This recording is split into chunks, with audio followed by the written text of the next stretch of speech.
ఇంతయుంతలపరు హింస చేయమని తారు తలంతరు కొందరిమ్మహిన్. ధర్మవ్యాధుడు అన్నాడు, నీళ్లల్లో క్రిములున్నాయి, జీవులున్నాయి, నీళ్లల్లో కంటికి కనపడని ఎన్నో జీవులున్నాయి, అలాగే భూమి మీద ఉన్నాయి, ఆకాశంలో ఉన్నాయి, సమస్తమునందు కూడా జీవరాశి నిండిపోయింది. గుక్కెడు నీళ్లు తాగితే కొన్ని ప్రాణులు చచ్చిపోతున్నాయి, ఇంత పదార్థం తింటే కొన్ని ప్రాణులు చచ్చిపోతున్నాయి. ఏదో ఆకుకూర కరుగుతున్నారు, ఆకుకూరని పట్టుకుని ఉందో పురుగు చనిపోయింది. బియ్యంలో ఎక్కడో ఉంది పురుగు, చనిపోయి అన్నపు కెరళలో పైకి తేలింది. హింసేనా కాదా? సమస్త భూతముల యందు ప్రాణులు నిండిపోయినప్పుడు అవి చనిపోకుండా అసలు మనిషి ఎలా బతుకుతాడు? బ్రతకడం కుదరదు. కాబట్టి కొంతమంది ఏం చేస్తారంటే, ఇలా ఇన్ని చచ్చిపోతుంటే తాము మాత్రం పూర్తి అహింసావాదులం, అసలు ఎప్పుడూ ఏ హింస చేయలేదు మేము, అహింసా పరమో ధర్మ అని మాట్లాడుతుంటారు. అలా చెప్పిన వాళ్ళందరూ నిజంగా ఒక్క ప్రాణి చచ్చిపోకుండా బ్రతికిన వాళ్ళ? ఆలోచించు కౌశికుడా. అది కాదు వేద హృదయం. వేదమునందు అహింస అన్న మాటకు అర్థం ఏమిటో తెలుసా? హింస చేయని వాడు లేడి జగన్మున ఒక్కడైనను తమ తమ యోపినట్లు హింస తెరువున కెడగల్గి ఏగవలయు అది చూవి అహింసాయన అతిశయిల్లు. అది అహింస అన్న మాటకు అర్థం ఏంటంటే, ఏది చెయ్యకపోతే నీకు బ్రతుకు లేదో అది నువ్వు చేస్తే అవతలవి చనిపోతే అది అహింస అది హింస కాదు. అన్నం వండుకోకపోతే నేను బతకను, కాబట్టి వ్యవసాయం చేశాడు వ్యవసాయదారుడు, అన్నం తిన్నాను, అన్నం తినలేదనుకోండి హింస అవుతుందని ఆత్మహింస అవుతుంది, ఆత్మహత్య అవుతుంది నన్ను నేను చంపుకోనప్పుడు. కాబట్టి అన్నం తినకుండా ఎలా ఉంటాను? బతకడం కోసం అన్నం తిన్నాను. అప్పుడు ఆ వ్యవసాయం చేస్తే చనిపోయినటువంటి క్రిమికీటకాదుల వలన వచ్చినటువంటి హింసాదోషము నాకు రాదు. ఓ ఆకుకూర కోసుకున్నాను, నాకు రాలేదు. ఒక కాయో పండో తింటున్నాను, అందులో ఉన్న పురుగులు చచ్చిపోయి, నాకు రాదు. నేను ఉపన్యాసం చెప్పాలి, 10 మందికి మంచి చెప్పడం కోసం మాట్లాడుతున్నప్పుడు కొన్ని ప్రాణులు పడిపోయాయి, నాకు దోషం రాదు. కానీ ఎంత తక్కువ హింస చెయ్యొచ్చో అంత తక్కువ హింసే తప్ప ఎక్కువ చేయకూడదన్న దయ మనసులో ఉన్నంతకాలం అహింసగానే వస్తుంది, హింసగా రాదు. కాబట్టి నేను బతకడానికి చంపితే తప్పేమిటండి అని ఉత్తినే అలా నించుని ఏమీ పని లేకపోయినా చెట్టు కొమ్మ ఆకులు తుంపుతున్నాను అనుకోండి, హింసాదోషం. ఎందుకు అసలు ఆకు తుంపడం? నువ్వు చెట్టు కింద నించో చాలు, ఏమీ తోచకపోతే ఎక్కడి నుంచి ఉన్నాడో ఆ చెట్టు ఆకులు తుప్పుతూ ఉండడం, నవ్వులుతూ ఉండడం, వాటిని వాటిని చిదుముతూ ఉండడం, అది హింస. అది నువ్వు అలా చేయకపోయినా నువ్వు చెట్టు కింద నిలబడి వెళ్ళిపోవచ్చు. ఆకు తుంపమని ఎవరు చెప్పారు నిన్ను? అప్పుడు దోషం. కొంతమంది చూడండి అలా వెడుతూ ఓ మొక్క పీకేస్తారు, పీకేస్తే శాఖాభంజనం పర్వాలేదు, చిన్న కొమ్మ విరిచారనుకోండి మళ్ళీ కొమ్మేస్తుంది. చెట్టే పీకేశారనుకోండి చచ్చిపోయింది. అది హింస. నాకు ఎంతవరకు అవసరమో అంతవరకు నేను తీసుకున్నప్పుడు పదార్థం తీసుకోవడానికి హింస జరిగితే హింస కింద రాదు. కానీ మితిమీరి నేను ఏదైనా చేశాననుకోండి హింస, తప్పకుండా హింసలోకి వెళ్ళిపోతుంది. అదే పనిగా కావాలని ఇల్లు నీట్గా ఉంచుకోవడం అనేటటువంటి పేరుతో అసలు ఇంత పురుగు కూడా లేకుండా చంపేశారనుకోండి, అప్పుడు హింసాదోషం వస్తుంది. ఎందుచేత? నేను ఎక్కడ బ్రతుకుతున్నానో అక్కడ నా వల్ల కొన్ని ప్రాణులు కూడా బ్రతకాలి. నేను అన్నం తినగా కొద్దిగా అన్నం ఉండిపోతే కాకులు బలిభుక్కులు తింటాయి, నేను తినగా కొంత అన్నం వదిలేస్తే కొన్ని జంతువులు తింటాయి. నా ఇంట్లో నా మీద ఆధారపడి ఒక్క బల్లన్నా బతకాలి. అసలు ఒక్క బల్లిని కూడా ఇంట్లో ఉంచకూడదు. ఒక్క బల్లి ఉంటే వచ్చిన నష్టం ఏముందంటే, అది 4 పురుగులు తింటుంది మా ఇంట్లో పురుగుల్ని. నేను దీపం వేసుకుంటే అక్కడ పురుగులు తింది. ఒక్క బల్లి, ఆ ఒక్క బల్లి కూడా ఉండడానికి వీలు లేదండి అన్నారు అనుకోండి ప్రమాదం. ఇంటి నిండా బల్లులు ఉంచుకుంటారంటే తప్పు, కానీ ఒక్క బల్లి ఉంటే వచ్చేసిన ప్రమాదం ఏంది? ఇంటి నిండా అబ్బో అహింస అహింస అహింస అని ఓ 30,000 బల్లులు ఉంచుకుంటే పులుసులో పడుతుంది, లేనిపోను గొడవ. కాబట్టి ఎంతవరకు హింస కాదో అక్కడ వరకు ఉన్నది అహింస. కాబట్టి అలా ఉండవచ్చు. ఇప్పుడు నేను పుట్టినది ఆ కులం, ఆ కులం అయినప్పుడు నా వ్యాపారం అదే, నా వ్యాపారం అదే అయినప్పుడు వాడు చంపి తెచ్చిన దాన్ని కొని నేను అమ్ముతాను తినేవాడికి. నేను హింస చేశానంటే ఏమిటయా? నీకు అసలు వేదంలో హింస అన్న మాటకు అర్థం తెలియలేదు. నీకు తెలిస్తే నువ్వు ఇలా మాట్లాడవు. కాబట్టి అహింస అన్న మాటకి అర్థాన్ని జాగ్రత్తగా అర్థం చేసుకో. తర్వాత నీకు నేను ఒక విషయాన్ని చెప్తాను, బాగా గమనించు కౌశిక. నీతివంతులు ధర్మనిరతులు దక్షులునగువారు చేయు కార్యములు కొన్ని సిద్ధి పొందవు. దుష్టచిత్తులు క్రూరులై చేయ కొన్ని విశేష సిద్ధి పొందు. ఊరక ఉండంగా ఒందు కొందరు విపుల అర్థార్థముల్, కొందరు ఆయాసపడియు నిష్ఫలారంభులై నిలుతురు. కొందరు పేదవారికి ప్రజ పెళ్ళు ఒడము. అర్ధవంతులు కొందరికి అధిక దానములు ధర్మములు సువ్రతములు చేయ ప్రజలు పుట్టరు. వినుమిట్టి భంగి సొమ్ము కర్మఫలమాత్మతంత్రంబు కాకయుండు. నువ్వు ఇలా ఎందుకు పుట్టావు, మాంసమే ఎందుకు అమ్ముతున్నావు అంటావేమో. నేను నీకొకటి చెప్పనా, చేసుకున్న కర్మ పోదు, శరీరం పోతుంది. ఆ శరీరంతో చేసిన కర్మ ఫలితం మాత్రం జీవుణ్ణి వెంబడించి వస్తుంది. కర్మఫలం ఎలా ఉంటుంది అంటావేమో, నేను నీకు చెప్తాను చూడు. కొంతమంది నీతి కలిగిన వాళ్ళు, ధర్మనిరతలు, దక్షత కలిగినటువంటి వారు కొన్ని కార్యాలు చేస్తారు, కానీ ఆ కార్యాలు సిద్ధి పొందవు. ఏమనుకోవాలి, గత జన్మలో చేసిన పాపం ఇంకా ఉండిపోయింది, ఆ కార్యం సిద్ధించలేదు, వాడు అనుకున్న పని జరగలేదని చెప్పవలసి ఉంటుంది. కొంతమంది దుష్టచిత్తులు క్రూరులు అయినటువంటి వాళ్ళు చేస్తున్న కార్యక్రమాలు వెంటనే సిద్ధి పొందుతాయి. ఏమనవలసి ఉంటుంది, వాడికి గత జన్మ పుణ్యం ఏదో ఇప్పుడు ఫలించిందని చెప్పవలసి ఉంటుంది. కాబట్టి చేసిన కర్మ ఫలిస్తోందా లేదా? అలాగే కొంతమందిని చూడు, కొందరు ఏ ప్రయత్నం చేయరు, వచ్చి పడిపోతూ ఉంటుంది డబ్బు. కొందరు రోజల్లా పరిగెడతారు, రూపాయి కలిసి రాదు. ఇంకా కొంతమంది కడుపేదవారు, ఒక్కడికి అన్నం పెట్టలేరు. 3 కాన్పుల్లో ముగ్గురు పిల్లలు చప్పంతో మండగురు పుడతారు. వాడికి కోట్లకి పడగలెత్తిన వాడికి ఒక్కడు సంతానం ఉన్నాడు. ఏమని చెప్పాలయా, వీడు 10 మందికి అన్నం పెట్టగలడు, ఒక్కొడుకు లేడు. వాడు ముగ్గురు పిల్లలు 2 పిల్లలు చాలనుకున్నాడు. ఏకంగా వాడికి ఒక్కొక్క గర్భానికి 3 చొప్పున పుట్టేశారు, 2 గర్భాలకి 6 పుట్టాడు. వాడు అన్నం పెట్టలేడు. వాళ్ళు ఏడుస్తున్నారు అన్నం కోసం. ఏమని చెప్పవలసి ఉంటుంది, డబ్బున్న వాడికి బిడ్డలు లేకపోవడం ఏమిటి, డబ్బులు లేని వాడికి అధిక సంతానం ఏమిటి? కాబట్టి ఇట్టి భంగి సొమ్ము కర్మఫలమాత్మతంత్రంబుగాకయుండు. కర్మఫలం లేదంటానే అడుగడుగునా కనబడుతోంది. నువ్వు చేసిన కర్మ నీ అనుభవాలకు వస్తోంది అన్న విశేషం. అయినప్పుడు నేను గత జన్మలలో చేసిన కర్మ ఏదో ఉంది, ఆ కర్మ కారణంగా ఇప్పుడు నేను ఇలా పుట్టాను. ఇలా పుట్టి మాంసం అమ్ముతున్నాను. మాంసం అమ్మినంత మాత్రం చేత నేనేం తక్కువైపోలేదు. నాకు ఏది ధర్మమో ఆ ధర్మాన్ని నేను పట్టుకున్నాను. కాబట్టి నీ మనసులో ఉన్న మాట కూడా నే చెప్పగలిగాను. మహాపతి వ్రత నా దగ్గరికి పంపింది. నే పండానా లేదా? ఎవడి ధర్మం వాడు పట్టుకుంటే చాలాయా, ధర్మం విడిచిపెడితే ప్రమాదం, ధర్మం పట్టుకోవడం వల్ల దోషమేం లేదు. కాబట్టి నేను ఇలా ఇన్ని తెలిసిన్నవాడిని, నేను ఏ ఉత్తమ బ్రాహ్మణుడిగానో పుట్టి ఉండాలని నీ యొక్క ఆలోచన. కానీ నేను గతంలో ఏదో చేశాను, ఆ కర్మఫలం ఉంది, అందుకని ఇప్పుడు ఇలా పుట్టాను. ఏదో పుణ్యం ఉంది, ఈ జ్ఞానం కూడా వచ్చి. కాబట్టి 2 ఉన్నాయి. పురుషుడు అరుగక తన వశమయనిన ఆపదలు రుజల్ మరణంబును విని ఏమియు బొరయక ఉండంగా బ్రతుకు పోలది చెప్పుమా. ఏమయ్యా, కర్మ ఫలితం లేదండి, గతంలో చేసుకున్న కర్మ అనుభవించడానికి ఏమీ లేదు, ఇవన్నీ ఉత్తి మాటలు అంటావా? కొంతమంది రోగాలతో ఎందుకు బాధపడుతున్నారు? అన్నీ ఉంటాయి, కానీ రోగంతో బాధపడుతుంటాడు. బాధ అన్నది ఉందా లేదా వాడికి? అసలు వాడు బయట బాధపడడానికి వాడికి ఏమీ లేదు, అన్నీ సంతోషదాయకమే వాడికి. పిల్లలు వృద్ధిలోకి వచ్చేశారు, కావలసినంత డబ్బు ఉంది, అనుకూలవతి అయిన భార్య, ఎంతో సంతోషంగా గౌరవించేటటువంటి బిడ్డలు, బయట కావలసినంత ఖ్యాతి. కానీ వాడు మధుమేహంతో ఏడుస్తున్నాడు, రోగం ఉంది. ఎందుకు వచ్చింది మరి రోగం అంటే? గత జన్మలలో చేసుకున్న పాపం ఉంది, అది దుఃఖంగా ఉంది. పుణ్యం ఉంది, సుఖరూపంలో ఉంది. లేదంటామే.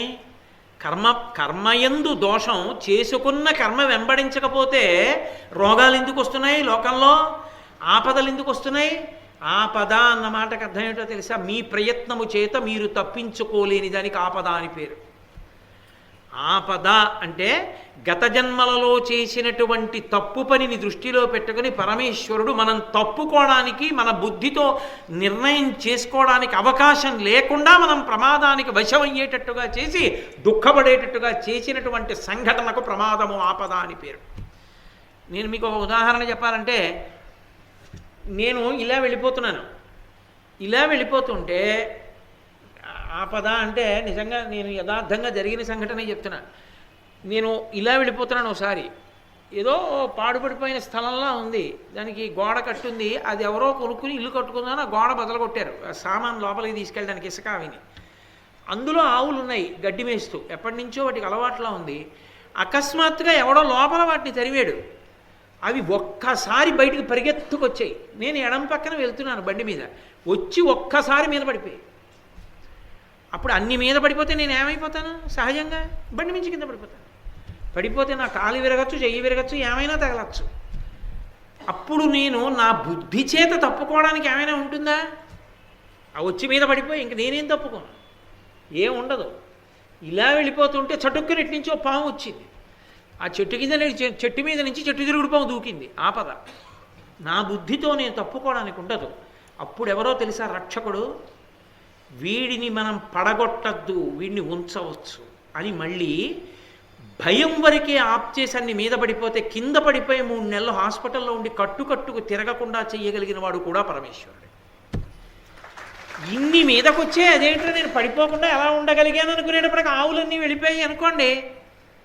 ఈశ్వరుడు అనమాట నిన్ను కాపాడినవాడు. గత జన్మ పాపం పోయింది, ఈ జన్మలో ఎక్కడో ఎందుకో ఈశ్వరుడు నిన్ను రక్షించాడు. ఏ కారణానికి నిన్ను రక్షిస్తున్నాడో నీ అంతరాత్మకి తెలుసు. దాన్ని వదులుకోకుండా నువ్వు బతకగలిగితే చాలు. కాబట్టి దానికి ప్రమాదమని పేరు, ఆపద అని పిలుస్తారు. ఆపదలు ఎందుకు వస్తున్నాయి? మనం ఎన్నిసార్లు అట్లా కొత్తగా పెళ్ళయింది, ఏదో వెడుతున్నారు, పాపం ఎక్కడో ఏదో ప్రమాదం జరిగింది, శరీరం విడిచిపెట్టేశారంటారు. ఎందుకు వస్తాయి ఆపదలు? గత జన్మ కర్మలే ఆపదలుగా వస్తాయి. కాబట్టి కర్మ వెంటరాదు అంటామే. కళ్ళ ముందు కనబడుతున్నది కనబట్టాలా కర్మ వెంట వస్తోందని, కర్మ ఫలితం అనుభవిస్తున్నారని అర్థం కావట్లా. అందుకే సనాతన ధర్మంలో విచిత్రం, ఎవరికైనా ఏదైనా ఆపద వచ్చిందని చెప్పారనుకోండి, అయ్యో పాపం అంటే. అయ్యో పాపం అంటే సానుభూతి కాదు, దాని అర్థం ఏమిటో తెలుసా? ఏమంటే ఆయన పాపం జారి పడిపోయారట, పాదం విరిగిపోయిందండి, గుత్తిలోకి కట్టారు అన్నారు, అయ్యో పాపం అంటారు. అంటే కిందటి జన్మలో ఏ అమాయకుడు, ఏ బలహీనుడైనటువంటి వాడు అలా వెడుతున్నప్పుడు బలవంతుణ్ణి కదా అనేటటువంటి ఆధిక్య బుద్ధితో తోసేస్తే ఆ బలహీనుడు పడిపోయినప్పుడు వాడి గుత్తి విరిగిపోయిన పాపం మూట కట్టుకున్న కారణం చేత కట్టి కుడిపి ఇప్పుడు వీరు జారిపడి వీడి గుత్తి విరిగిపోయిందో ఆ పాపం వీడిప్పుడు అనుభవించాడని చెప్పడానికి అయ్యో పాపం అంటారు. సానుభూతి కాదు, ఒకనాడు చేసుకున్నదే ఇప్పుడు అనుభవించాడని దాని గుర్తు. అందుకని అయ్యో పాపం అంటారు. అయ్యో పాపం అంటే సిగ్గుపడాలి. ఈశ్వర ఇంకో మాట ఇలా అనిపించుకోకుండా నన్ను బతకని అని అడగాలి. కాబట్టి ఆ కర్మకి ఫలితం లేదంటావే, అది వెంట వస్తూనే ఉంటుంది. నువ్వు చేసిన చేష్టితములు నిన్నే తరుగుతాయి. కాబట్టి నీ చేసింది ఏదో ఉంది, అందుకు ఇలా పుట్టా. నేను చేసుకున్నది ఏదో ఉంది, అందుకే ఇలా పుట్టినా ఇంత జ్ఞానం ఉంది. నువ్వు చేసుకున్నది ఏదో ఉంది, అందుకే కౌశికుడు బ్రాహ్మణుడిగా వచ్చావు. నువ్వు చేసుకున్న దోషం కూడా ఏదో ఉంది, అందుకే అసలు ఉండవలసిన జ్ఞానం లేకుండా పోయింది. కోపం ఎక్కువైపోయింది, పతివ్రత చేత నా దగ్గరికి పంపబడ్డావు. కాబట్టి ఎవరు చేసుకున్న కర్మ వాళ్ళని అనుభవించవలసిందే అనడానికి మన ఇద్దరికన్నా ఇంకా ప్రబల సాక్ష్యం ఏమిటయా? ఇలా అడుగుతున్నావు ఏమిటి? విచిత్రం కదూ. ఈ యొడలు విడిచి వేరొక కాయము గైకొని శరీరి కర్మ వచగతింబోయి చుకదొక్కములకను బాయక వెండియులు దేహ బంధము పొందు. ఈ శరీరం పడిపోతుందేమో, కానీ ఈ శరీరంతో చేసిన కర్మ జీవుడితో పాటు వస్తుంది. సుఖదుఖములను అనుభవింపజేయడానికి ఏ శరీరంలోకి వెళ్ళాలో నిర్ణయించి ఈశ్వరుడు దాన్ని బట్టి ఆ శరీరంలోకి పెడతాడు. ఎక్కువ దుఃఖ పెట్టాలనుకుంటే ఇక్కడ ఎవరినో చాలా కష్టపెట్టాడు, చాలా దుఃఖపడవలసిన శరీరంలోకి వెళ్ళిపోతాడు. ఇక్కడ 10 మందిని సంతోషపెట్టడమే బ్రతుకుగా బ్రతికాడు. సంతోషంగా బతకడానికి కావలసిన జన్మని ఇస్తాడు. కాబట్టి ఇక్కడ చేసిన కర్మే శరీరం పడిపోతుంది, కానీ దీంతో చేసిన కర్మ మాత్రం జీవుణ్ణి వెంబడించి వచ్చే జన్మలలో సుఖదుఖములుగా మారుతోంది. స్థిరమగు పుణ్యకర్మమున దేహభవంబగు పుణ్యపాప సంకరమున మానుషత్వమగు కల్మషముల్ పశుకీట భావమం వరయగచే ఈ పగిది పుట్టుచు చచ్చుచు మోహవాడ్డిలో తిరుగుచునుండు కాని ఒక తీరము చేరడు జీవుడెన్నడు. బాగా పుణ్యమే చేసి కేవలం పుణ్యమే అనుభవించవలసి వస్తే దేవతాలోకానికి పంపిస్తారు. దేవతగా ఉంటాడు కేవలం పుణ్యం అనుభవించాలంటే. విన్నారుగా మీరు ఇంత పూర్వం ఇంద్రజిమ్నుడి కథ. కేవల పుణ్యం ఉంటే దేవత అవుతాడు, కేవల పాపం ఉంటే క్రిమికీటకాదులు అవుతాడు, తిరియక్కు. పుణ్యము పాపము కూడా ఉంటే మనుష్యుడు అవుతాడు. అందుకే ఓ రోజు నవ్వుతాడు, ఓ రోజు ఏడుస్తాడు. కాసేపు పుణ్యం కాసేపు పాపం అనుభవంలోకి వస్తుంటాయి. అప్పటికి సంతోషం, అప్పటికి ఏడు. అది ఎలా ఉంటుందంటే, అమ్మ చూడండి, తొడ పిక్క తిప్పేది అమ్మే, పాలు పట్టేది అమ్మే. అందుకని ఈశ్వరుడు ఏం చేస్తాడంటే కేవలం కష్టాలు ఒక్కటే పెట్టేస్తే తట్టుకోలేడని కొన్ని కష్టాలు కొన్ని సుఖాలు కలిపి మనుష్యుణ్ణి పంపుతాడు. అప్పుడు వీడు దుఃఖపడుతుంటాడు, సుఖపడుతుంటాడు. జ్ఞానము చేత బుద్ధి చేత అనుష్ఠానము చేత ఎదగగలిగితే దేవతలు పొందలేనిది క్రిమికీటకాదులు పొందలేనిది మనుష్యుడు ఒక్కడే పొందుతాడు. దేవతలకి పుణ్యం అయితే కింద పడిపోతారు. అసలు క్రిమికీటకాదులకి కర్మాధికారం లేదు. ఇక మనుష్యుడు బ్రతకవలసినట్లు బ్రతికితే అతను మాత్రం మళ్ళీ పుట్టవలసిన అవసరం లేని మోక్షానికి కూడా పెడతాడు. దేవతలకి మోక్షం లేదు, వాళ్ళు మళ్ళీ పునర్జన్మ ఎత్తాలి. ఒక్క మనుష్యుడికే అధికారం. అందుకే అందరిలోకి గొప్పవాడు ఎవరంటే నరుడే, మనుష్యుడే. మర్త్యలోకంలో పుట్టినా వాడే గొప్పవాడు. కాబట్టి ఇలా చేసుకున్న కర్మని బట్టేనయా దేవతలు అవుతున్నారు, మనుష్యులు అవుతున్నారు, క్రిమికీటకాదులు అవుతున్నారు. తపమనగ సకల విషయ జపే తమకు నట్టి బుద్ధి వైభవము సుమి తపమున సుస్థిరుడకు యోగ పరునకున్ కలవెయొండు కర్తవ్యంబుల్. అన్ని విషయ సుఖముల నుండి మనస్సుని వెనక్కి తిప్పేసి లాగేసి అసలు తృప్తి అన్నది ఇక్కడే ఉంది అని చెప్పి పరమ సంతోషంతో ఎప్పుడూ ఉండిపోయిన వాడికి ఇంద్రియముల వలన సుఖము ఇంద్రియము వలన దుఃఖము అన్న మాటకి దూరంగా జరిగిపోయిన వాడెవరో వాడు తపస్సిద్ధిని పొందినవాడు. అటువంటి వాడు పరమ శాంతితో ఉంటాడు సుమి. వాడికి సుఖ దుఃఖములన్న మాటలు లేవిహ అని రా మా నాన్నగారిని అమ్మగారిని చూపిస్తాను రమ్మని తీసుకెళ్ళాడు ధర్మవ్యాధుడు. అన్నా కుమారా, నీ ఎట్టి సత్పుత్రుండు కలుగమా కేటి గడమ సెపుమా నీ చేయు ధర్మంబ నీకు తోడయ్యడు పరమాయు అర్ధ సంపదలు గనము నీ చరిత్రంబున నిఖిల వంశంబు పవిత్రతమయ్యే మానుష దేహమేల ధరించితో కాని తత్వమారయవర దేవతవు నీవు సంధియము వలదు వాంగ్మన కర్మముల పిత్రు వత్సలత్వమొక్క రూపుగా జలుపుచుయున్న ఎట్టి సద్గుణాకరు నిన్నెన్ని జామదజ్ఞు ఒకని నెన్నంగతగుగాక ఎరులు గలరే. ఆ ధర్మవ్యాధుడు కౌశికుణ్ణి తీసుకుని తన తల్లిదండ్రులున్న గదిలోకి వెళ్ళాడు. విశాలమైనటువంటి అరుగులు, మంచి పట్టె మంచాలు, మంచి భూషణాలు వేసుకుని మంచి వస్త్రాలు కట్టుకుని మంచి ఆహారం తింటూ ఎంతో సంతోషంగా కూర్చునున్నారు ఆ తల్లిదండ్రులు. ఆ తల్లిదండ్రులు ఈ పిల్లవాడిని చూడగానే, ధర్మవ్యాధుడిని చూడగానే అన్నారు, ఓ కుమారా, నీలాంటి కొడుకు పుట్టడం మా అదృష్టం రా నాయన. నీవు ఎప్పుడూ ధర్మమునందే అనురక్తి, ధర్మం ధర్మం ధర్మం అని ధర్మాన్నే పట్టుకుంటావు. ఆ ధర్మం వలనే నీకు దీర్ఘాయుర్దాయము సమస్తమైనటువంటి ఐశ్వర్యము కలుగుతోంది. నీ యొక్క నడవడి చేత మన వంశమంతా కూడా పవిత్రమైంది. అసలు నిజం చెప్పాలంటే పరదేవతానుగ్రహంతో నువ్వు మానుష్య రూపంతో వచ్చినటువంటి వాడివి, ఇందులో ఏమీ సందేహం లేదు.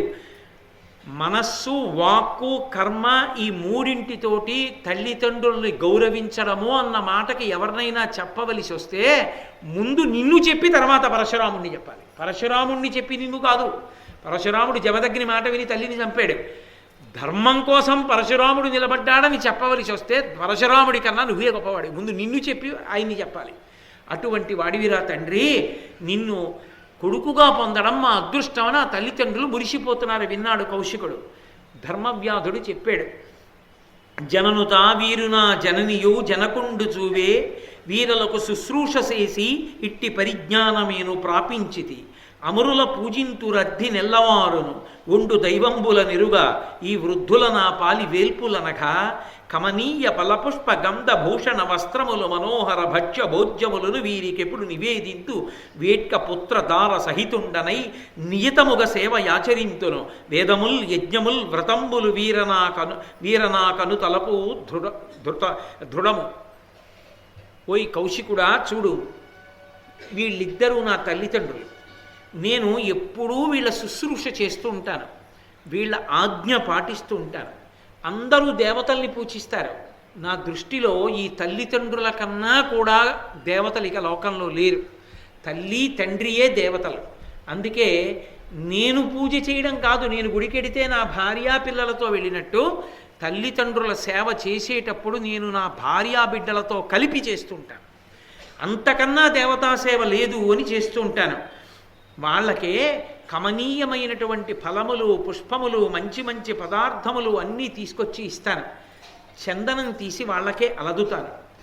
అలా నాకు యజ్ఞమన్నా యాగమన్నా ఏదన్నా అంతే, నేను ఆ తల్లిదండ్రుల సేవే చేస్తాను. తల్లిదండ్రుల సేవ చేసిన కారణం చేతనే ఇవాళ నేను ఇంత గొప్ప విషయాన్ని తెలుసుకోగలిగాను. ఇన్ని విషయాలు నాకు ఎరుకలోకి రావడానికి కారణం కేవలము తల్లిదండ్రుల సేవ.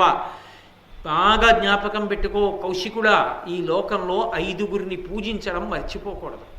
ఈ 5గురు ఎప్పుడూ పూజింపబడాలి. జనని, జనకుడు, సద్గురుడు, అనలుడు, ఆత్మ అనగా ఈ వేవురును ఏ గృహస్థు చేత సుగతి వాంఛ ప్రసాదితులగుదురట్టి వాడే సూభ్య ధర్మాత్ముండు వసుధ మీద.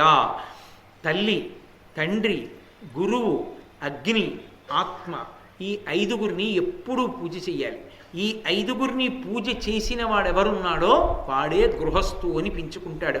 కాబట్టి నాకు తెలిసున్న ధర్మం నేను తల్లిదండ్రులను అలా పూజిస్తాను. అందుకే పెళ్లి కొడుక్కి స్నాతకం చేసేటప్పుడు చెప్తారు, మాతృదేవోభవ, పితృదేవోభవ, ఆచార్య దేవోభవ, అతిథి దేవోభవ. ఇవి చెప్పి గృహస్థాశ్రమంలోకి పంపిస్తారు. తల్లిదండ్రుల కన్నా పూజనీయులు లోకంలో ఎప్పుడూ ఎక్కడా ఉండరు. అంతటి పూజనీయులు తల్లిదండ్రులు. కాబట్టి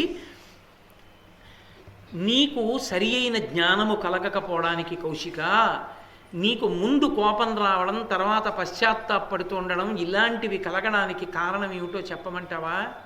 ఇప్పుడు చెప్తున్నాను, శ్రద్ధగా విను.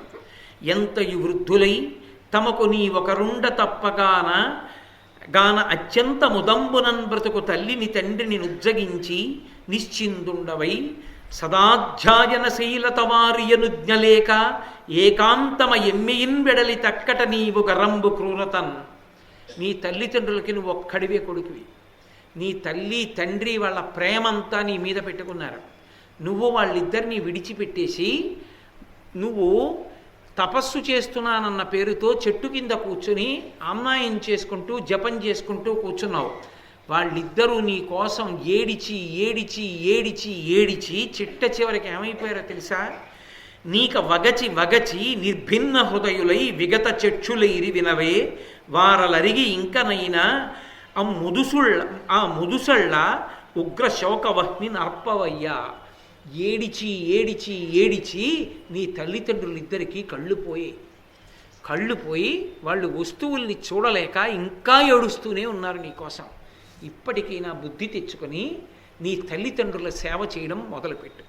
నీ తల్లిదండ్రుల సేవ చేస్తే నీకు అసలు ఎలా బ్రతకాలన్నది నీకే అర్థమవుతుంది. కాబట్టి మాతాపితరుల సేవ చెయ్యడం మొదలుపెట్టు. ఇవాళ కలియుగ ప్రభావం ఎక్కడుందంటే, నేను మీతో ఒక పరమ యథార్థం చెప్తున్నాను.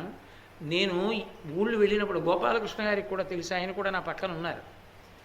తల్లిదండ్రులు వచ్చి నా దగ్గర ఏడిచినటువంటి ఆ సందర్భాలు ఎన్ని ఉన్నాయో. ఇవాళ అర్థం పర్థం లేనటువంటి ఆధ్యాత్మిక సంస్థలు పెరిగిపోయి వాళ్ళకే శాస్త్ర పరిజ్ఞానం లేక ఒక్క కొడుకు ఉన్న తల్లిదండ్రుల దగ్గర నుంచి ఆ కొడుకుల్ని దూరం చేసేసి బ్రహ్మచారులుగా మార్చేస్తుంటే, ఆ పిల్లలు ఇంటికి రాకుండా ఉంటే ఆ తల్లిదండ్రులు ఏడుస్తున్న ఏడుపు ఎంత ఏడుస్తున్నారో ఆ బిడ్డల కోసం. అంత అన్యాయంగా మారుస్తున్నటువంటి సంస్థలు ఉన్నాయి. మొట్టమొదట వాళ్ళు భారతం చదువుకుని వాళ్ళు నేర్చుకోవాలి. తల్లిదండ్రుల్ని బాధ పెట్టి పిల్లల్ని అలా మార్చకూడదు అన్న విషయాన్ని. కాబట్టి నీ తల్లిదండ్రులను ఉద్ధరించవయా, ముందు వాళ్ళు చెప్పిన మాట విను, వెళ్ళి వాళ్ళ సేవ చెయ్యి, తర్వాత జపం చేద్దు కానివి, తర్వాత తపస్సు చేద్దు కానివి. వాళ్ళని వదిలిపెట్టేసి వాళ్ళు గాలికుండి కళ్ళు పోయి వాళ్ళు ఏడుస్తుంటే నువ్వు చెట్టు కింద కూర్చుని జపం చేస్తే తపస్సు చేస్తే వృద్ధిలోకి వచ్చాను అనుకుంటున్నావా? ఇది అందరికీ అన్వయం అవుతుంది. అందుకే ఇక్కడ ఈ దేశంలో 2 రకాలైన ఆదాయాలు ఉంటాయి. ఒకటి జేబులో వేసుకునే ధనం, రెండోది మానసికమైన ధనం. ధనం కోసం ఎక్కడికైనా వెళ్ళడం తప్పు కాదు, కానీ అసలైన ధనం ఏదంటే మాతాపితరుల సేవ. వాళ్ళని విడిచిపెట్టి ఎక్కడో ఉండడం, వాళ్ళు దిక్కుమాలిన వాళ్ళలా బతుకుతుండడం కన్నా అన్యాయమైన విషయం లోకంలో ఇంకోటి లేదు. కాబట్టి నువ్వు వెంటనే వెళ్ళి మీ తల్లిదండ్రుల సేవ చెయ్యి అని చెప్పి, ఇంతసేపటి నుంచి నువ్వు అడిగావు కదూ, ఇప్పుడు చెప్తున్నాను రహస్యం. నేను ఇన్ని తెలిసున్నవాడనై కూడా నీ తల్లిదండ్రులు ఏడిచి కళ్ళు పోయాయన్న విషయం కూడా ఇక్కడ ఉండి నేను పసిగట్టగలిగాను. నీ దోషం ఏమిటో పసిగట్టగలిగాను. ఇంత శక్తి ఉన్నవాణ్ణి 4వ వర్ణంలో ఎందుకు పుట్టానని కదూ నీ అనుమానం. ఇప్పుడు చెప్తున్నాను విను. నేను గత జన్మలో బ్రాహ్మణుణ్ణి, బాగా శాస్త్రాలు చదువుకున్నాను. ఆ శాస్త్రం చదువుకున్నప్పుడే ధనుర్వేదం కూడా చదువుకున్నాను. చదువుకుని ధనస్సు బాణాలు చేత పట్టుకుని ఒక ఆశ్రమ ప్రాంగణంలో వేటాడడానికి వెళ్ళాను. అక్కడ ఒక పొదలలో ఒక జింకలా కనపడింది. బాణం వేశాను. ఆ బాణం వెళ్ళి ఆ మునికుమారుడికి తగిలింది. ఆ మునికుమారుడు వెంటనే శరీరాన్ని విడిచిపెడుతున్నాడు.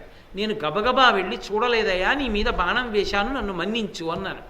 ఆయన అన్నాడు, ధర్మం తప్పావు, నువ్వు బ్రాహ్మణుడివి, 10 మందికి శాస్త్రం చెప్పవలసిన వాడివి, నీకు ధనస్సు విల్లమ్ములు ఎందుకు? నువ్వు ధనస్సు బాణాలు పట్టుకుని యుద్ధానికి రావచ్చా? ద్రోణాచార్యులు వారు చేసిందే చేశాడు. నువ్వెందుకు వచ్చావు వేటకి? నువ్వెందుకు వేసావు బాణం? నీ ధర్మం నువ్వు తప్పిపోయావు కనుక ఇక మళ్ళీ బ్రాహ్మణ ధర్మాన్ని అనుష్ఠించే అవకాశం లేకుండా 4వ వర్ణంలో పుట్టొచ్చే జన్మలో భ్రష్టుడివై కిందకెడుతున్నావు అన్నాడు. అంటే అప్పుడు నేను బెంగ పెట్టుకుని ఆయన పాదముల మీద పడి ఏడిచాను.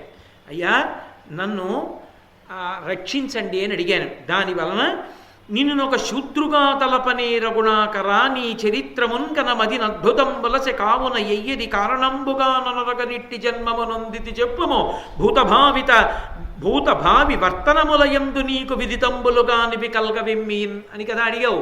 నీకు ఎలా తెలుస్తున్నాయి ఇన్ని విషయాలని కదా అడిగావు. దానికి జవాబు చెప్తున్నాను చూడు. నేను బ్రాహ్మణుడిగా ఉండి 4వ వర్ణంలోకి వచ్చేసిన ఈ జన్మలో ఆ మునికుమారుడి శాపం వలన నేను అదే మునికుమారుడి పాదాల మీద పడి శాప విమోచనాన్ని అడిగాను. అదృష్టం ఏమిటంటే ఆ మునికుమారుడు బతికాడు. ఆయన అప్పటికి మాత్రం ప్రాణ సంకటంలో ఉండి నేను ఏడిచానని బ్రాహ్మణ కోపం వెంటనే పోవాలి. కాబట్టి ఆయన వెంటనే నాకు శాప విమోచనాన్ని ఇచ్చాడు. ఎరగక తప్పు చేసితి సహింపగదే కడు దుర్భవంబునన్ బరుపకుమయ్య నావుడు కృపన్ మునినాథుడు తప్పది విధం బెరుకకులంబునందు జనియించియు ధర్మములెల్ల నిమ్ముగా నిరిగెదవు తల్లిదండ్రులకు ఎంతయు ప్రీతి యునర్తు భక్తితో. ఒకసారి నా నోటి వెంట వచ్చిన మాట పోదు, తప్పదు, నువ్వు 4వ వర్ణంలో పుడతావు వచ్చే జన్మలో. కానీ నువ్వు ఇంత ఏడుస్తున్నావు, తప్పు తెలుసుకున్నావు, అందుకే నీకు ఒక వరం కూడా ఇస్తున్నాను. వచ్చే జన్మలో నువ్వు 4వ వర్ణంలో పుట్టినప్పటికీ ఏ వర్ణంలో వాళ్ళు ఏ ధర్మం ఆచరించాలో బాగా తెలుసుకుని నీ వర్ణానికి సంబంధించిన ధర్మాన్ని నువ్వు పాటించి తల్లిదండ్రుల సేవ చేసి తత్కారణము చేత బ్రాహ్మణుల కన్నా గొప్పగా ధర్మమునందు నిష్ఠుడవై నిలబడగలుగుతావు. దానివలన నీకు పూర్వజన్మ జ్ఞానం కూడా ఉంటుంది. పూర్వజన్మలో ఏమైందో కూడా నీకు జ్ఞాపకం ఉంటుంది. అందుకని నీకు నేను ఇలా అనుగ్రహిస్తున్నానన్నాడు. అదృష్టం ఆ మునికుమారుడు బ్రతికాడు. కానీ నేను 4వ వర్ణంలోకి వచ్చాను. మునికుమారుడి యొక్క వరం చేత నాకు గత జన్మ జ్ఞాపకం ఉంది. అందుచేత నేను గతంలో శాస్త్రం చదువుకోవడం వల్ల, తప్పొప్పుకోవడం వల్ల ఈ జన్మలో తల్లిదండ్రుల సేవ చేసి ధర్మం గురించి బాగా తెలుసుకోగలిగాను. కాబట్టి ఓ కౌశికుడా, నువ్వు కూడా నీ తప్పుని వెంటనే దిద్దుకో. బ్రహ్మచారివి, ఉత్తరక్షణం ఇంటికెళ్ళి ముందు మాతాపితరుల సేవ చేయి. చక్కగా వాళ్ళ సేవ చేసి ప్రబోధాన్ని తెలుసుకొని అప్పుడు జీవితంలో అనుష్ఠించడం నేర్చుకో. నీకు సమస్తమైన వేదముల యొక్క సారాంశాన్ని, మహర్షుల యొక్క తీర్పుని చెప్తున్నాను, గుర్తుపెట్టుకో. బ్రాహ్మణుడిగా పుట్టాను కదా అని కోపంతో బతికేద్దాం అనుకుంటున్నావేమో. బ్రాహ్మణుడిగా పుట్టడం బ్రాహ్మణుడిగా చచ్చే వరకు నిలబెట్టుకోవడానికి. బ్రాహ్మణుడిగా పుట్టడం బ్రాహ్మణ్యాన్ని పోగొట్టుకోవడానికి కాదని గుర్తుపెట్టుకో. తీర్పు ఏం చెప్పారో పెద్దలు చెప్తున్నాను విను. పాపవర్తనుండు బ్రాహ్మణుండయ్యను నిజము శూద్రు కంటే నీచతముడు, సత్య శౌచ ధర్మశాలి శూద్రుండయ్యు అతడు సద్దిజుండయ్యు నిరిములు. బ్రాహ్మణుడిగా పుట్టి బ్రాహ్మణ కుటుంబంలో తండ్రి ఉపనయనం చేసిన తర్వాత సంధ్యావందనం చేయక, గాయత్రీ మంత్రం చేయక, రామాయణం చదవక, భారతం చదవక, భాగవతం చదవక, ధర్మం అంటే తెలియక, ధర్మమునందు అనురక్తి లేక పాపభూయిష్టమైన జీవితాన్ని స్వార్థం కోసం బ్రతికినటువంటి వాడు బ్రాహ్మణుడిగా పుట్టి బ్రాహ్మణుడిగా అనిపించుకున్నప్పటికీ వాడు శూద్రుడి కన్నా నీచుడే, ఇంకా అంతకన్నా కిందకెళ్ళిపోయిన వాడే. 4వ వర్ణంలో పుట్టినప్పటికీ తన ధర్మాన్ని తాను అనుష్ఠిస్తూ 10 మందికి ఉపకారం చేస్తూ శౌచంతో బ్రతికిన వాడు ఎవడున్నాడో వాడు బ్రాహ్మణుడి కన్నా గొప్పవాడే. ఇది నా మాట కాదు, సమస్త మహర్షుల యొక్క తీర్పు కౌశిక.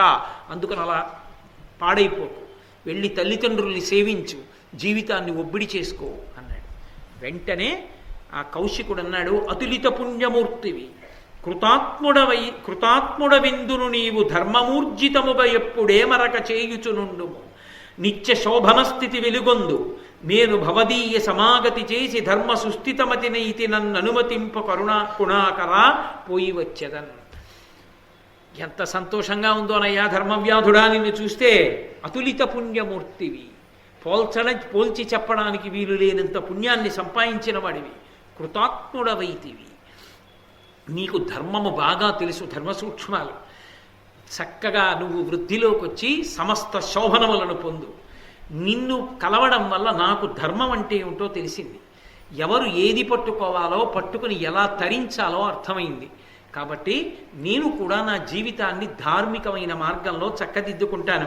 కాబట్టి నేను కూడా బయలుదేరి వెళ్ళి వస్తానని ఆ మహానుభావుడైనటువంటి కౌశికుడు ఆ ధర్మవ్యాధుని వలన ప్రబోధాన్ని పొంది ఉత్తమమైన జీవితాన్ని గడపడానికి నిశ్చయించుకున్నవాడై తల్లిదండ్రుల దగ్గరికి వెళ్ళిపోయాడు.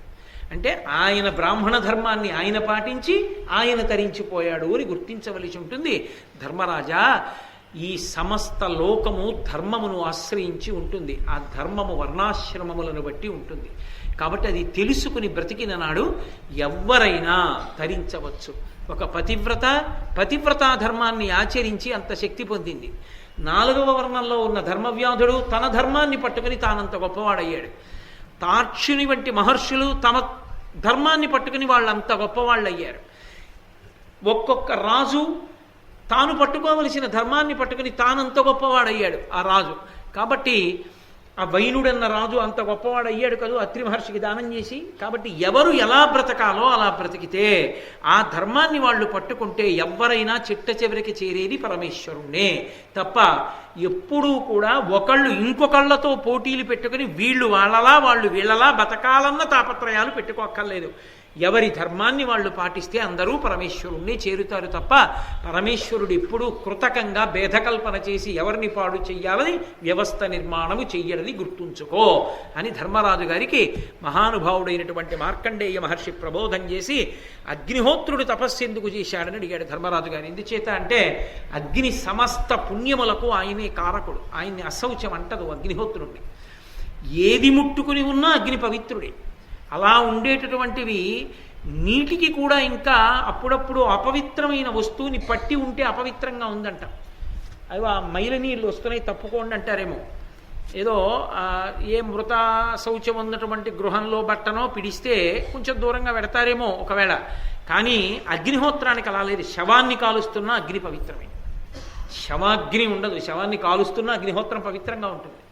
అటువంటి అగ్ని తపస్సు ఎందుకు చేశాడు అని అడిగారు. అగ్నిహోత్రుడికి దేవతలకి హోమద్రవ్యాలు పట్టుకెళ్ళి ఇచ్చి హవిస్సులు ఇచ్చి ఇచ్చి ఇచ్చి ఇచ్చి ఆయనకి ఒకానొక కాలంలో విసుగెత్తిపోయింది. ఎన్నాళ్ళు చేయని పని, అందరూ హోమం చేస్తుంటారు, స్వాహ అంటుంటారు, ఎవరి పేరు చెప్తే వాళ్ళకి పట్టుకెళ్ళి ఇస్తూ ఉండాలి దేవతలకి. కాదు, నేను హాయిగా ప్రశాంతంగా తపస్సు చేసుకుంటానన్నాడు అని ఆయన అకస్మాత్తుగా ఎవరికీ కనపడకుండా అరణ్యంలోకి వెళ్ళిపోయి ఆయన కూడా తపస్సు చేసుకోవడం మొదలుపెట్టాడు. ఆ తపస్సులో మనశ్శాంతిని పొందాడు. ఆ తపస్సులో శరీరం అంతా బాగా శిథిలమైపోయింది, చిక్కిపోయాడు. అలా చిక్కిపోయిన తర్వాత ఆయనకి ఒకానొక నాడు ఆలోచన వచ్చింది. చాలా కాలం అయిపోయింది అప్పటికే. అలుకమియింతొలంగి విపినంతర భూమికి వచ్చి ఇట్లునే వెలుగకయున్నచో భువనవృత్తము సర్వము నిల్చినన్ జలరుహసూతి వేరొకని జయ్యన నగ్ని పదంబునందుతా నిలుపకయున్నే నేనిచట నిల్చుట పోలదు పోయదన్ వెసన్. నేను అగ్నిహోత్రుణ్ణి, సమస్త లోకాలు నా మీద ఆధారపడతాయి కదా. ఎవరైనా పదార్థాన్ని వండుకోవాలంటే అగ్నిలో వండుతారు. పితృదేవతలకి కవ్యాన్ని పంపించాలి అంటే అగ్నిహోత్రంలోనే వేలుస్తారు. అలాగే దేవతలకి ఏదైనా పదార్థాన్ని పంపాలి అంటే హవ్యాన్ని అగ్నిహోత్రంలోనే వేలుస్తారు. అటువంటిది నేను ఇక్కడ ఉండిపోతే లోకమంతా కష్టాల పాలైపోతుంది, ధర్మం నిలబెట్టడం కష్టం అవుతుంది. అయినా నేను ఇలా అడవికి వెళ్ళిపోతే బ్రహ్మగారు ఊరుకుంటారా? ఆయన ఈ పాటికి అగ్నిహోత్రుడిగా పదవిలో వేరొకరిని నియామకం చేసి ఉంటాడు. ఏం జరుగుతోందో చూద్దామని బయలుదేరి వచ్చాడు. ఆయన వచ్చేటప్పటికి బ్రహ్మగారు చూశారు. అగ్ని కనపడకుండా వెళ్ళిపోయాడు అరణ్యంలోకి తపస్సు చేసుకోవడానికి. ఆయనకి తెలియదు సృష్టికర్త. కాబట్టి అంగిరస మహర్షిని తీసుకొచ్చి అగ్నిహోత్ర పదవి యందు కూర్చోబెట్టారు. కూర్చోబెడితే దిక్పాలకులు కదూ, వాళ్ళందరూ ఆగ్నేయ దిక్కుకి పరిపాలకుడు. అంగిరసుడు అగ్నిహోత్రుడిగా ఉన్నాడు. విశేషమైన తేజస్సుతో వెలుగొందుతున్నాడు. 3 లోకాలు ఆయన్ని కీర్తిస్తున్నాయి. వచ్చాడు. అంతకుముందు పదవిలో ఉన్న అగ్ని వచ్చి చూశాడు, చూసి తొలగిపోతున్నాడు, వెళ్ళిపోతున్నాడు. ఈయన పిలిచాడు అంగిరసుడు, గబగబా వెళ్ళి రండి రండి రండి రండి, ఏం అలా వెళ్ళిపోతున్నారు నన్ను చూశాన్నాడు. నేను తప్పు చేశాను, తపస్సు చేసుకోవాలని కోరిక పుట్టి ఎవరికీ చెప్పకుండా దేవతలకి ఎన్నాళ్ళు పట్టుకెడతాను హవిస్సు అని అలక పొంది వెళ్ళిపోయాను. బ్రహ్మగారు నిన్ను పదవిలో పెట్టేశారు. ఇప్పుడు నువ్వు అందరి చేత కీర్తింపబడుతున్నావు, నువ్వే అర్హుడివి, నువ్వు ఉండు అగ్నిహోత్రుడిగా, నేను వెళ్ళిపోతున్నానని ఆయన వెళ్ళిపోతున్నాడు. ఈయన పరుగు పరుగున వచ్చాడు. వచ్చి అలా అనకండి, మీరే అగ్నిహోత్రుడు, మీరు ప్రధానమైన అగ్ని, నేను రెండవ అగ్నిగా నేను ఉంటాను, మీరు మొదటి అగ్నిగా ఉండండి అన్నాడు. అంటే అగ్నిహోత్రుడు అన్నాడు, కాదు కాదు అంగిరస మహర్షి, నువ్వే మొదటి అగ్నిహోత్రుడుగా ఉండు, నేను రెండవ అగ్నిహోత్రంగా ఉంటానన్నాడు. ఆఖరికి ఇద్దరి మధ్య సంవాదం నడిచింది. అంగిరస మహర్షి అంగీకరింపజేశారు అగ్నిహోత్రుడి చేత, నువ్వు పెద్దవాడివి, మొదటి నుంచి ఉన్నవాడివి, కాబట్టి నువ్వే మొదటి అగ్ని, నేను రెండవ అగ్ని అన్నారు. కాబట్టి నన్ను కుమారుడిగా భావించు అంటే అంగిరసుణ్ణి కుమారుడిగా స్వీకరించి రెండవ అగ్నిని చేశాడు, తాను మొదటి అగ్ని అయ్యాడు. మీకు ఒక అనుమానం వస్తుంది, నాకు తెలుసు, మొదటి అగ్ని ఏమిటి రెండో అగ్ని ఏమిటి, ఒకటే కదా అగ్ని, ఇన్ని అగ్నులు ఎలా ఉంటాయండి, అలా ఉండదు కదా లోకంలో, మొదటి అగ్ని రెండో అగ్ని అన్నమాట ఎందుకు వచ్చింది, ఇది చెప్పకుండా దాటేడు కదా అని అనుమానపడుతుంటారు, నాకు తెలుసు. అయితే ఇక్కడ మీరు కొంచెం జాగ్రత్తగా గమనిస్తే యథార్థమునకు అగ్నులు 3, అవి అంగిరస మహర్షి యొక్క వంశంగా విస్తరిల్లే తరువాతి కాలంలో. అవే త్రేతాగ్నులు అంటారు. 3 అగ్నులకి త్రేతాగ్నులని పేరు. అవి గార్హస్థ్యము, దక్షిణాగ్ని, ఆహవనీయము అని 3 అగ్నులు. వీటి గురించి భారతంలో వివరణ చేయలేదు ఆరణ్య పర్వంలో. నేను మీకు ఆ విషయాన్ని చెప్తే మీకు కొంత తృప్తి కలుగుతుంది అన్న భావన చేత నేను మీతో మనవి చేస్తున్నాను. అది గార్హస్థ్యాగ్ని అన్నదాన్నే ప్రజాపత్యాగ్ని అంటారు.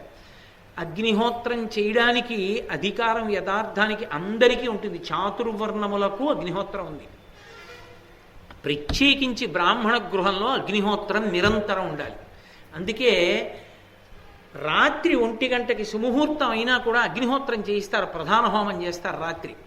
ఆ ప్రధాన హోమం చేసినప్పుడు అగ్ని ఎక్కడి నుంచి తేవాలంటే తండ్రి గారి అగ్నిహోత్రంలోంచి తెచ్చుకుంటాడు కొడుకు. తండ్రి గారి దగ్గర అగ్నిహోత్రం ఉంటుంది. తండ్రి గారి దగ్గర అగ్నిహోత్రం అంటే ఎప్పుడు ఇంట్లో అగ్నిశాల అని ఉంటుంది. ఆ అగ్నిశాలలో ఒక కుండ ఉంటుంది, ఆ కుండం గుండ్రంగా ఉంటుంది. ఆ గుండ్రంగా ఉన్న కుండంలో ఎప్పుడు అగ్ని రగులుతూ ఉంటుంది. దాన్ని రక్షిస్తూ ఉంటారు. భార్య కర్తవ్యం ఏమిటంటే ధర్మపత్నిది అటొచ్చి ఇటొచ్చి అటెళ్ళి ఇటొచ్చి అందులో కొంచెం ఊక వేస్తూ ఉంటారు, అది రగులుతూ ఉంటుంది. ఆ రగులుతున్నటువంటి అగ్ని ప్రాజాపత్యాగ్ని, లేకపోతే దాన్నే గార్హస్థ్యాగ్ని అంటారు. ఈ అగ్ని ఎప్పుడు నిధనం చేస్తారంటే ఏ గృహస్థు జీవితాన్ని ప్రారంభించాడో ఆ గృహస్థు శరీరం పడిపోయినప్పుడు ఈ అగ్నినే కొడుకు ముందు పట్టుకెడతాడు. పట్టుకెళ్ళి అందులోనే శరీరాన్ని కాలుస్తాడు. ఇన్నాళ్ళు నిన్ను ఆరాధన చేశాడు, ఇందులోనే నిన్ను మళ్ళీ నేను కూడా హవిస్సుగా పడేస్తున్నాను మా నాన్నగారి శరీరాన్ని, ఈయన్ని దేవతలకు అప్పచెప్పేవని ఆ అగ్నిహోత్రంలో పడేస్తారు. కాబట్టి ఆ అగ్నికి గార్హస్థ్యాగ్ని అని పేరు. దక్షిణాగ్ని అని వేరొక కుండ ఉంటుంది. ఆ కుండం అర్ధచంద్రాకారంగా దక్షిణ దిక్కున ఉంటుంది. అందులో ఈ గార్హస్థాగ్నిలోంచి అగ్నిని తీసి అందులో వేస్తారు. వేసి కొన్ని ప్రత్యేక తిథుల యందు హోమం చేస్తారు, అమావాస్య అటువంటి వాటికి హోమం చేస్తే అందులో పితృదేవతలకి చిన్న చిన్న దేవతలు, పెద్ద పెద్ద దేవతలు కాకుండా చిన్న చిన్న దేవతలు ఉంటారు కొంతమంది, ఆ చిన్న చిన్న దేవతలందరికీ కూడా అందులోంచి దక్షిణ దిక్కున ఉన్నటువంటి కుండంలోంచి చేస్తారు. అది అర్ధచంద్రాకారంగా ఉంటుంది. అలాగే 3వ అగ్ని ఉంటుంది, అది ఆహవనీయాగ్ని అని పిలుస్తారు. అదే హవనం చేస్తున్నారండి అంటారు. మీరు ఎప్పుడైనా యజ్ఞశాలలో కార్యక్రమం జరుగుతున్నప్పుడు చూస్తే హవనం జరుగుతోంది అంటారు. హవనం జరుగుతోంది అంటే దాని గుర్తు ఏమిటంటే యజమాని యొక్క అగ్నిహోత్రంలోంచి తీసుకొచ్చి ఉత్తర దిక్కుగా ఉన్నటువంటి చతురస్రాకార కుండంలో వేస్తారు. వేసి రగల్చి మంత్రయుక్తంగా పెద్ద పెద్ద దేవతల్ని పిలుస్తారు. వాజపేయము, అతిరుద్రము, లేకపోతే ఏదో అటువంటి పెద్ద పెద్ద యాగాలు చేస్తున్నప్పుడు దేవతల్ని పిలిచి అందులోంచి హవిస్సులు ఇస్తారు. అలా ఇచ్చినటువంటి దాన్ని ఆహవనీయాగ్ని అని పిలుస్తారు. ఇందులో మళ్ళీ ఒక చిత్రం ఉంది. 3 అగ్నుల్ని ఆరాధన చేసినటువంటి వాడిని త్రేతాగ్ని శ్రౌతి అని పిలుస్తారు. 3 అగ్నులు ఉంటాయి. అంటే ఈ అగ్ని కుండ ఉంటుంది, ఆ కుండ ఉంటుంది, ఆ కుండ ఉంటుంది. ఆయన అమావాస్య నాడు అందులో హోమం చేస్తాడు. ఎక్కువగా అవతల కుండంలో ఆ ఆహవనీయాగ్నిలోకి పెద్ద పెద్ద యాగాలు చేస్తుంటాడు. ఇలా మూడిటిని కూడా ఆరాధన చేస్తూ అగ్ని ఆరాధన చేసేటటువంటి వాడిని త్రేతాగ్ని శ్రౌతి అని పిలుస్తారు. రెండు అగ్నులను అంటే దక్షిణాగ్నిని ప్రాజాపత్యాగ్నిని ఈ రెండిటిని ఆరాధన చేసేటటువంటి వాడిని ఆహితాగ్ని అని పిలుస్తారు. ఇది కాకుండా ఇంకా చాలా పెద్ద పెద్ద యజ్ఞాలు చేస్తే కొన్ని నెలల పాటు సంవత్సరాల పాటు చేస్తారు. అలా చేసిన వాడిని దీక్షితుడు అంటారు. అలా చేసిన వాడికి పేరు చివర దీక్షితులు అని వచ్చేస్తుంది. ఇంకా గౌరవార్థం ఏం చేస్తారంటే లౌకిక నామాన్ని వదిలిపెట్టేస్తారు. వదిలిపెట్టి దీక్షితులు గారు వస్తున్నారండి అంటారు. ఆ కుటుంబంలో పుట్టిన వాళ్ళు కూడా అటువంటి యజ్ఞాలు చేస్తుంటారు. అందుకని ఆ పేరు చివర దీక్షిత శబ్దం కలుస్తుంటుంది. కలిసి దీక్షితుల వారు వస్తున్నారు, దీక్షితుల వారు వస్తున్నారు అంటూ ఉంటారు. అంత పెద్ద యజ్ఞం చేస్తే దీక్షిత శబ్దం వేస్తారు. యజ్ఞము చేసి సోమయాజి అవుతాడు. అప్పుడు పేరు పక్కన సోమయాజి చేరుతుంటుంది. ఇక తిక్కన సోమయాజి. అది అంతా అగ్ని సంబంధం. అగ్ని చేత పొందుతారు. అందుకని మొదటి అగ్ని అన్న మాటకు అర్థం ఏమిటంటే యథార్థముగా ఈ లోకమంతా ఉన్నటువంటి అగ్ని. రెండవ అగ్ని అన్న మాటకు అర్థం ఏమిటంటే ప్రాజాపత్యాగ్ని అని. గృహస్థాశ్రమంలోకి వెళ్ళగానే పెట్టుకున్న అగ్ని. అందులోంచి దక్షిణాగ్ని ఆహవనీయాగ్ని వస్తుంటాయి. కాబట్టి అగ్నులుగా ప్రవర్తిల్లడం అంగిరసుని యొక్క వంశం వర్ధిల్లి అనేక మంది పుట్టారు. అంటే వాళ్ళందరూ ఈ అగ్నులుగానే మారారు. ఇందులో మళ్ళీ ఒక్కొక్క యజ్ఞం చేసినప్పుడు ఒక్కొక్కరికి ప్రత్యేక గౌరవం ఉంటుంది. కొందరికి మొదటి పూజ చేస్తే కానీ చేయకూడదు.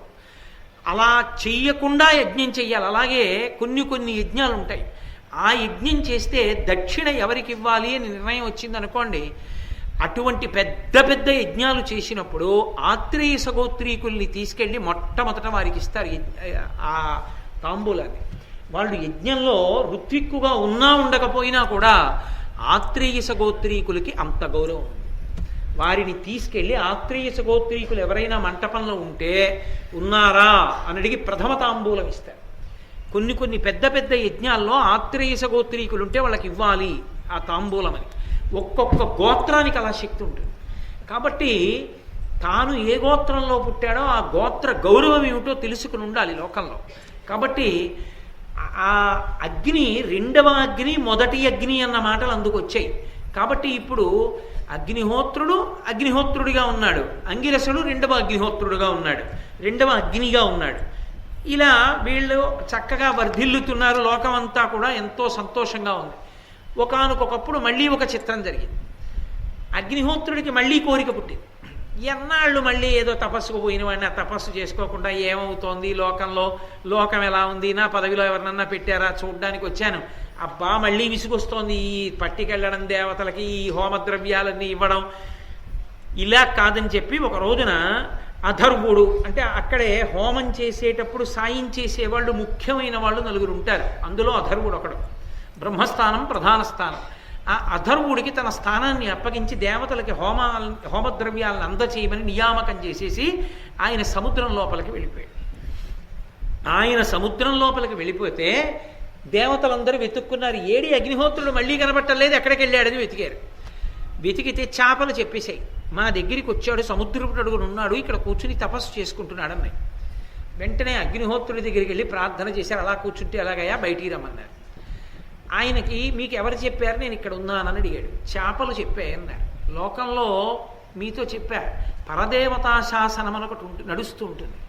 వాళ్ళు ఊహ చేస్తారు ఇది జరగాలి లోకంలోని, దానికి అనుగుణంగా నడుస్తుంటాయి ఇవన్నీ. అప్పుడు అగ్నిహోత్రుడు అన్నాడు, మీరు నేను దాక్కుంటే సముద్రంలో తపస్సు చేసుకుంటుంటే చెప్పేశారు దేవతలకి, కాబట్టి నిర్దాక్షిణ్యంగా పట్టి చంపేసేది ఏదైనా ఉంటే మిమ్మల్ని లోకంలో. సరికదా, బ్రాహ్మణులు కూడా మిమ్మల్ని తింటారు కొన్ని చోట్ల. అందుకే చేప శాకాహారం అని తింటారు, జలపుష్పం అని తింటారు ఒరిస్సా అటువైపు. కాబట్టి మిమ్మల్ని నిర్దాక్షిణ్యంగా చంపుతారు. మిమ్మల్ని పట్టుకుంటుంటే ఎంతటి వాడు కూడా మనసు విచలితమైపోదు. చేపలు పడుతున్నారు అనుకోండి, చాలా సాధారణమైన విషయం కింద చూస్తారు. సరిగదా, దగ్గరికి వెళ్ళి చూస్తారు ఏం పడ్డాయో. కొత్తగా ఆ వల ఈడ్చుకొచ్చాడు అనుకోండి యువతలకి, కొంచెం రక్తం చూస్తే భయపడేవాడు కూడా వెళ్ళి చక్క చూస్తాడు. అంటే ఆ వల్ల అది కొట్టుకుంటుంటే అదో సరదాగా ఉంటుంది. దాన్ని పీకడం, బుట్టలో బరాయడం, వీడు చూస్తూ ఉంటాడు. వీడేం చేపలు తినడం, కానీ చూస్తూ ఉంటాడు. వల వేసి చేపలు లాగుతుంటే చూడడం అదో సరదా. కాబట్టి లోకంలో హింస బాగా జరిగేది నీ మీదే. అందుకే కోరి కోరి ఎక్కడైనా నీళ్లు తగ్గుతున్నాయంటే వాళ్ళకి వెళ్ళిపోతారు. సముద్రం అన్నా సరే వాళ్ళకి వెళ్ళిపోతారు. ఎక్కడికి వెళ్ళినా ఎక్కడెక్కడ ఉన్న వాటినో ఈడుచుకొస్తారు. ఈడుచుకొచ్చి 1480 కిలోల మాంసం ఉంది, ఎంతకో ఇంత కమ్ముడు పోయిందని పేపర్లో పెద్ద ఫోటో, దాన్ని అమ్మేస్తూ ఉంటారు, దాన్ని ముక్కలు కోసేసి తింటూ ఉంటారు. కాబట్టి హింస మీయందే జరుగుతుందని అగ్నిహోత్రుడి శాపం. అందుకని శాపాలను అంతలా పడుతుంటారు, ఎండబెడుతుంటారు, వాటిని ఏదో బండలకి రాస్తూ ఉంటారు. సరే ఏదో చూసిన మటుకు చెప్పాను, తెలిసి మాత్రం కాదు. కాబట్టి అవన్నీ కూడా అలా శాపాన్ని పొందాయి. శాపాన్ని పొందితే ఆయన అనుకున్నాడు, ఇలా కాదు, వీళ్ళందరూ కూడా నన్ను మళ్ళీ బలవంతం చేస్తున్నారు ఈ హోమద్రవ్యాలు తీసుకెళ్ళమని, కాబట్టి అసలు నేను ఈ శరీరాన్ని విడిచిపెట్టేస్తాను అని అగ్నిహోత్రుడు తన శరీరాన్ని విడిచిపెట్టేశాడు భూమి మీద. అయితే ఒకటి గుర్తుపెట్టుకోవాలి, వాళ్ళకు ఒక శక్తి ఉంటుంది. వాళ్ళు శరీరాన్ని వదిలిపెట్టి ఇంకో శరీరంలోకి వెళ్ళగలరు. వాళ్ళ ఇచ్చ వచ్చిన శరీరంలోకి తీసుకుంటారు వాళ్ళు. అందుకని ఆయన శరీరం వదిలిపెట్టాడు. వదిలిపెడితే ఆ శరీరంలోని ధాతువులలోంచి కొత్త పదార్థాలు పుట్టాయి. ఎందుకని? ఆయన శక్తి అటువంటిది, దిక్పాలకుడు. మరి ఆ శరీరంలోంచి వచ్చాయి. అలా విడిచిపెట్టినప్పుడు అందులోంచి ఆయన చీము రషి నుండి గంధకం వచ్చింది, ఎముకల నుండి దేవదారు చెట్లు పుట్టాయి. అందుకే బాగా బలంగా ఉంటాయి దేవదారు కర్ర. కఫం నుండి కర్పూరం వచ్చింది, అగ్నిహోత్రుడి యొక్క కఫం, అది శ్లేష్మ. అందుకే తెల్లగా ఉండి ఇలా అగ్ని తగిలితే అంటుకుంటుంది. కాబట్టి ఆయన కఫం నుండి కర్పూరం వచ్చింది. పిత్తం నుండి నవరత్న విశేషమైనటువంటి పచ్చ పుట్టింది. వాతం నుండి పాషాణ శిల పుట్టింది. గోళ్ల నుండి కాకి బంగారం పుట్టింది. అలాగే నరాలు రక్తనాళాల నుండి పగడం వచ్చింది. అగ్నిహోత్రుడు ఆ పైన ఏం చేశాడంటే భూ గర్భంలోకి వెళ్ళిపోయి వేరు శరీరంతో ఆయన విశేషమైనటువంటి తపస్సు చేశాడు. తపస్సు చేసి చాలా సంతోషాన్ని పొంది, తృప్తి పొంది, అధర్మం నుంచాడు కదా అప్పటి వరకు హోమద్రవ్యాలు తీసుకెళ్ళడానికి, మళ్ళీ వచ్చి భృగువు మొదలైన మహర్షుల యొక్క ఆశీర్వచనాలు కూడా పొంది, అమ్మయ్యా తనివి తీరా తపస్సు చేసుకున్నానని వచ్చి మళ్ళీ తన పదవిలో తాను కూర్చున్నాడు. ఈ తన పదవిలో తాను కూర్చున్నప్పుడు మళ్ళీ ఒక పెద్ద విశేషం ఒకటి జరిగింది. ఇవన్నీ కూడా పరదేవతా సంకల్పాలు. ఇవి జరగడం కోసం అల్లుకుంటూ ఉంటాయి. చూడండి, చిన్నపిల్లలు సంక్రాంతికి ముగ్గులు ఎడతారు, చుక్కలు కలపడం అని. చుక్కలు పెట్టి అమ్మాయి ఎక్కడ మొదలెట్టాలి అని తల్లిని పిలుస్తుంది. ఈ చుక్క నుంచి ఇలా వెళ్ళవే, ఇలా రా అంటుంది తల్లి. ఆ చుక్కలన్నీ కలిపితే ఓ ముగ్గు వస్తుంది. ఈ చుక్కలు అమ్మవారు పెడుతుంది, కలపడం కథగా నడుస్తుంది. ఒక్కొక్కటి జరగడానికి కావలసిన ప్రణాళిక ఆవిడిది, పరమేశ్వరుడి. కాబట్టి ఒకానొకనాడు రాక్షసుల చేతిలో ఓడిపోయాడు ఇంద్రుడు.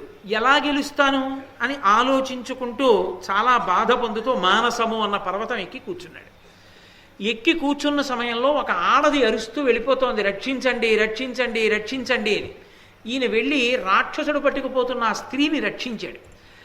అడిగాడు, ఎవరు నువ్వు అన్నాడు. మేము అక్క చెల్లెళ్ళాం, ఒక రాజు యొక్క పుత్రికలం, దక్ష ప్రజాపతి యొక్క కుమార్తెకి సంతానం.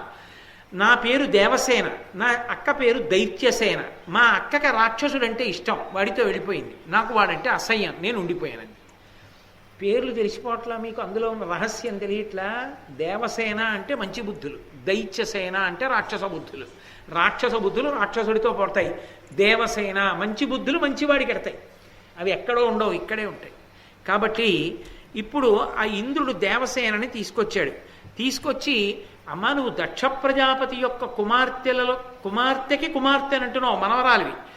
కానీ అప్పుడు దక్ష ప్రజాపతికి మనవరాలివి అవుతావు. నా భార్య కూడా దక్ష ప్రజాపతి కుమార్తెయే, కాబట్టి బంధుత్వం ఉంది మనకి. కాబట్టి నేను ఒక మాట చెప్తాను, అసలు నువ్వు ఏ కోరికతో ఉన్నావు? రాక్షసుడిని వద్దన్నావు కదా, మరి నీకు ఎవరిని భర్తగా పొందాలని కోరికుంది అని అడిగాడు. ఆవిడంది, అనిమిషదానవేంద్రులకునైన జయ్యుడు ఉగ్రవైరి భంజనుడు త్రిలోక రక్షణ వశం వధుడున్ భవదిష్టమిత్రుడున్ ఘనగుణ కీర్తనుండునకు కంతుని కోరెదా నా మనోరథంబు నిరయ సంఘటించి సురపొంగవ నన్ను కృతార్థ చెయ్యవే అని. నాకు 3 లోకములను గెలవగలిగినటువంటి వాడు నీకు, అంటే ఇంద్రుడికి మిత్రుడైనటువంటి వాడు, విశేషమైనటువంటి పరాక్రమం కలిగిన వాడు, తేజస్సు కలిగినటువంటి వాడు, అటువంటి వాడు నాకు భర్త కావాలని కోరిక. వెంటనే ప్రశ్న చెప్పడం అని జ్యోతిషంలో ఒక భాగం. ఏ సమయంలో ఆమె ఈ ప్రశ్న వేసిందో చూశాడు ఇంద్రుడు. ఈమెకి ఇలాంటి భర్త వస్తాడా అని తెలుసుకోవడానికి. అది అమావాస్య తిథి. పైగా అమావాస్య నాడు ఏకకాలంలో సూర్యోదయ సమయం కాబట్టి సూర్యుడు చంద్రుడు ఏకరాశిలో ఉన్నారు. సూర్యుడు చంద్రుడు అగ్ని ముగ్గురు కలిసి ఉన్నటువంటి రౌద్రమైనటువంటి ముహూర్తం. అప్పుడే సూర్యోదయం అవుతోంది, సముద్రం అంతా ఎర్రబడింది. కాబట్టి సూర్యుడు చంద్రుడు అగ్నితారకమైనటువంటి వాడు ఎవరు ఉంటాడో అంతటి మహానుభావుడు ఎవరో ఉండాలి, ఆయనకి కానీ ఈమె ఇల్లాలు కాదు అనుకుని చతుర్ముఖ బ్రహ్మగారి దగ్గరికి తీసుకెళ్ళాడు. ఈ పిల్ల అటువంటి వాడికి భర్తనవుతానంది, ఎవరతనం అని అడిగాడు. భార్యనవుతానంది, ఎవరతనం. ఆయన అన్నారు, అలాంటి వాడు పుట్టుకొస్తున్నాడు. వాడు పూర్వం ఉన్నవాడే, కానీ ఇప్పుడు పుడుతున్నాడు. వాడికే ఈమె ఇల్లాలవుతుంది. కాబట్టి కొద్ది కాలం ఈమెని నా దగ్గర ఉంచుతాను, ఆయన రాగానే ఈమెనిచ్చి వివాహం చేస్తానన్నాడు. కొంతకాలం అయింది. అగ్నిహోత్రుని యందు శివవీర్యము నిక్షేపించి ఉంచబడింది. మీరు రామాయణంలో విన్నారు. ఆ శివవీర్యము మహాభారత కథకి సంబంధించినంత వరకు స్వాహాదేవియే అగ్నిహోత్రుణ్ణి అనేక రూపాలతో తృప్తిపరచిన కారణం చేత 6 మాట్లు స్ఖలనమై నిక్షిప్తం చేయబడింది. 6 ముఖాలతో అగ్ని కుమారుడిగా, పావకి అగ్ని కుమారుడిగా, తేజస్సు పరమశివుడిదే అగ్నిహోత్రుని యందు నిక్షేపింపబడి ఉంది. అంటే ఏదో బ్లడ్ బ్యాంక్లో రక్తం ఉంచినట్టుగా శివవీర్యము అగ్ని యందున్నది. అగ్ని ద్వారా ఇప్పుడు వచ్చి రెల్లు పొదలలో చేరింది. ఒక కుమారుడు ఉద్భవించాడు. ఆయన శుక్లపక్షంలో పాడ్యమి నాడు ఆ శివుని యొక్క తేజస్సు బయటికి వెళ్ళడం జరిగితే 2వ తిథి నాటికి గర్భంగా మారి 3వ తిథి నాటికి దేహాన్ని పొంది 4వ తిథి నాటికి సాంగోపాంగంగా సంపూర్ణమైన ఆకృతి పొంది 5వ నాడు లేచి నిలబడి ఎక్కడో కొండలో త్రిపురాసుర సంహారంలో పరమశివుడు దాచినటువంటి ధనస్సుని బాణాల్ని తీసుకొచ్చి బ్రహ్మాండమైనటువంటి వింటిధ్వని చేసి ఆ దిగ్గజాలన్నీ కూడా కంగారు పడిపోయేటట్టుగా ఒక చేత్తో ఆ ధనస్సు పట్టుకుని, ఒక చేత్తో బాణాన్ని పట్టుకుని, శక్తి అనే ఆయుధాన్ని ధరించి 4వ చేత్తో కోడిపుంజని అలవోకగా పట్టుకుని, ఒక చేత్తో శంఖాన్ని పూరిస్తూ 2 చేతులతో ఆకాశాన్ని చరుస్తూ 2 చేతులు ముఖాల మీద ఉంచుకుని చంటి పిల్లవాడు బొటనవేలు నోట్లో పెట్టుకున్నట్లుగా నోట్లో వేళ్లు చీకి ఒక బాణాన్ని ప్రయోగించి క్రౌంచ పర్వతాన్ని బదలగొట్టి శక్తి అన్న ఆయుధాన్ని వేసి శ్వేతశైల శృంగాన్ని విరగ్గొట్టి కింద బారేశాడు. ఇదెక్కడ పిల్లాడరా? 6వ రోజు వచ్చేటప్పటికి ఇంత గొప్పవాడు అయిపోయాడు. చైత్ర మొట్టమొదటి శుక్లపక్ష పాడ్యమి నాడు మొదలయ్యాడు. షష్ఠి వచ్చేటప్పటికి ఇంత గొప్పవాడు అయిపోయాడు. ఎవరి పిల్లవాడని దేవతలు పరిగెత్తుకెళ్ళి, ఇంద్రా నీ పదవి ఊడిపోయేటట్టుంది, ఆయన ఎవరో గొప్పవాడు వచ్చేసాడు లోకంలో అన్నారు. ఆయన గబగబా యుద్ధానికి వచ్చి తన వజ్రాయుధం పెట్టి కొట్టాడు. సృష్టి చాలా గమ్మత్తుగా ఉంటుంది. అన్ని సృష్టిలు ఒక్కలా ఉండవు. ఒకనకొకప్పుడు విఘ్నేశ్వరుడు గడ్డం ఇలా గోక్కున్నాడు, సృష్టి వచ్చింది అందులోంచి. దేవతల యొక్క శక్తి అలా ఉంటుంది. ఆ సుబ్రహ్మణ్యేశ్వర స్వామి వారి యొక్క కుడి భాగం మీద వజ్రాయుధం తగిలింది. వెంటనే మేకతల కలిగినటువంటి సుబ్రహ్మణ్య శక్తి ఒకటి విశాఖుడు అన్న పేరుతో పుట్టింది. నైగమేషుడు విశాఖుడు అనుగమించారు అని శ్రీరామాయణం బాలకాండలో కూడా ఉంది. కాబట్టి ఆ విశాఖుడు అన్నవాడు సుబ్రహ్మణ్యుడికి తమ్ముడుగా మళ్ళీ పుట్టాడు. అనేక మంది బాలికలు పుట్టారు అదే సమయంలో. ఇంతమంది ఆడపిల్లలు ఈ విశాఖుడు సుబ్రహ్మణ్యుడి శరీరంలోంచి పుడితే తెల్లబోయాడు ఇంద్రుడు. అయ్య బాబోయ్, ఈయన శక్తి సామాన్యం కాదు, వజ్రం తగిలితే ఇలా పుట్టారేమిట. ఆయనని స్తోత్రం చేశాడు. స్తోత్రం చేసి ఇంద్ర పదవి నువ్వు పుచ్చేసుకో అన్నాడు. ఆయన అన్నాడు, సుబ్రహ్మణ్య స్వామి పుట్టినవాడు. ఆయన అన్నాడు, నాకు అక్కర్లేదయ్యా, దేవసేనకి నేను అధ్యక్షం వహిస్తాను, దేవసేనాపతిని అవుతాను, నన్ను పట్టాభిషేకం చెయ్యి, నీకు మిత్రుడిగా ఉంటాను, రాక్షస సంహారం చేస్తానన్నాడు. అని ఆయన దేవసేనకి పట్టాభిషేకం వహించి ఒక్కొక్కళ్ళకి ఒక్కొక్క కోరిక తీర్చాడు. 7 మాతృకల్ని పంపించాడు ఇంద్రుడు సుబ్రహ్మణ్యుడిని చంపమని. మొదట్లో పంపిస్తే వాళ్ళు చూడగానే ఆ పిల్లవాడిని సంతోషాన్ని పొంది పాలిచ్చారు. అందుకని వాళ్ళకి రక్షణగా 7 మాతృల యొక్క ఉగ్రశక్తి ఒకటి జనించింది, లోహితాస్య అని. ఆ లోహితాస్య ఈ పిల్లవాడిని నిరంతరం కాపాడుతూ ఉండేది. వీళ్ళని కృత్తికల్ని, అంటే ఋషుల యొక్క భార్యలందరినీ కూడా 6గురిని కృత్తికలుగా మాతృకలుగా స్థానం నక్షత్ర మండలంలో కల్పించాడు ఆ సుబ్రహ్మణ్యుడి. అలాగే 7 మాతృకల యొక్క గౌరవాన్ని నిలబెడుతూ వాళ్ళకొక విశేష శక్తినిచ్చాడు. మిమ్మల్ని ఎవరు స్మరిస్తారో, ఎవరు నమస్కరిస్తారో, మీ పేరు చెప్తారో, మీకు నైవేద్యం పెడతారో అటువంటప్పుడు మీరు ఆ ఇంట పుట్టిన పసిపిల్లల్ని కాపాడండి. ఏ ఇంట శివభక్తి ఉండదో, ఏ ఇంట 7 మాతృకలను స్మరించరో, ఏ ఇంట వాళ్ళకి నమస్కారం జరగదో అటువంటి వాళ్ళని యామరపాటుతో తల్లిదండ్రులు ఉండగా చూసి ఆ పిల్లల్ని మీరు తినేయండి అన్నాడు. ఆ సప్తమాతృకలకు రక్షణగా సుబ్రహ్మణ్యుడి యొక్క శరీరంలోంచి వెర్రి ఆకలితో పుట్టి స్పృహ తప్పి పడిపోయాడు ఒకడు. ఆయన్ని లేవదీసి వీళ్ళకి రక్షణగా పంపించాడు. అప్పటి నుంచి అందుకే ఏ ఇంట్లోనైనా పసిపిల్లలు పుడితే మొట్టమొదట వాళ్ళకు నమస్కారం చేస్తారు సప్తమాతృకలకి. వాళ్ళకి నమస్కారం చేసినా, శివారాధన జరిగినా, శివమూర్తి ఉన్నా, శివుడికి నమస్కరించినా ఆ ఇంట సప్తమాతృకలు పిల్లల్ని రక్షిస్తారు. వాళ్ళకి ఏ ప్రమాదం రాకుండా కాపాడుతుంటారు.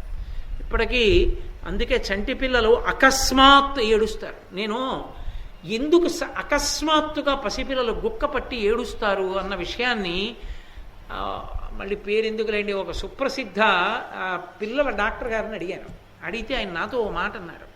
వాళ్ళ ఆరా చెదిరిపోతుంటుందండి, వాళ్ళ ఆరా చెదిరిపోతే ఏడుస్తారు అన్నారు. ఆరా అంటే వెలుతురు, తేజస్సు ఉంటుంది, ఇలా ప్రతి వాళ్ళకి ఉంటుంది ఆరా. అది చెదిరిపోతుంది. కారణం ఏమిటంటే సుబ్రహ్మణ్య వరం. సప్తమాతృకలు నమస్కరించకపోతే వాళ్ళు ఉలిక్కి పడుతుంటారు.